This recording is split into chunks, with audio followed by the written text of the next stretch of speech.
Moabot sa total 100 ka mga bus ug van drivers sa Davao City ang gipailalom sa surprise drug test ning milabay nga adlaw. Gilangkuban kini sa mga bus driver sa Davao City Overland Transport Terminal Kundikot ug van driver sa Jimol Bahada Terminal. Sa interview sa XFM Davao kang PIDEA 11 spokesperson Noli Dimandal atol sa programang Bullseye, gibutyag nga hiniusa kini nga pagpaningkamot sa mga concerned agencies sa pagsiguro sa kaluwasan sa mga pasahero ning holiday season. So, ang purpose na to ni Sir No is para ma-ensure na to ang safety ng ato ang mga passengers no during the celebration sa ilang holiday season. Siyempre, manguli manggod sila. So, isa mapod kayo if a driver is under the influence of drugs, we cannot predict magod sa iyang kagantihan during sa iyang pag-drive.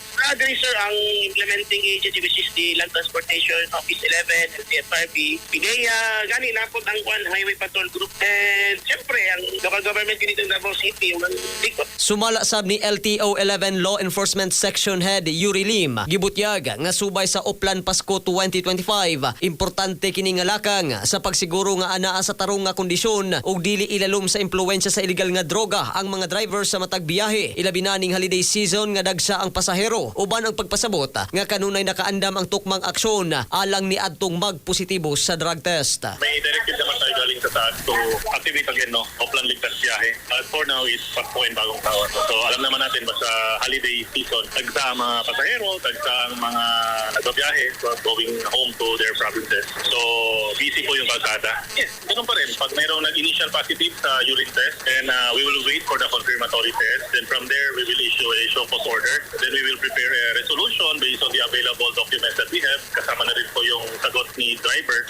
Then from there, prepare a resolution, then endorse to central office for final order. Dugang butyag ni Lim nga gikan bulan sa Enero hangtod Nobyembre ning tuiga, anaa sa tulo ka mga drivers ang nagpositibo sa paggamit og illegal nga droga. Kansang mga kaso gisang at na sa central office alang sa pinal nga disposasyon. For this year, hindi pa kasama yung Pasko kasi ongoing pa naman to. So from January to November na undas, we have, na ako nagkamali, 2 or 3 na nag-positive, no? And ni-endorse na rin namin yan sa central office for final disposition. And meron naman talaga, every Oplan, 1 or 2 meron nagpa-positive talaga, no? Kung hindi man dito sa Davao, sa provinces tayo like Del Norte and Del Sur. Kung hindi man dito sa bus terminal, meron dito sa van terminal. Nakakalungkot isipin, pero meron pa rin talaga tinatamaan. Nasayran nga regular na ang ginapahigayon matag tuig sa naasoy nga mga buhatan ang surprise drug test alang sa mga drivers. Dili lang kana sa Davao Region apan sa tibuok nasod. Subay sa katuyuan nga hapsay ang mahimong matag biyahe sa mga pasahero ug makaabot kini sa nagkadaiyang destinasyon nga luwas. Mga katropa, aron karon kitang healthy mag-Xanthone Vitamin C alang sa nakiusang Pilipino para sa Pilipinas. Katropang Marvin Ebano, XFM News.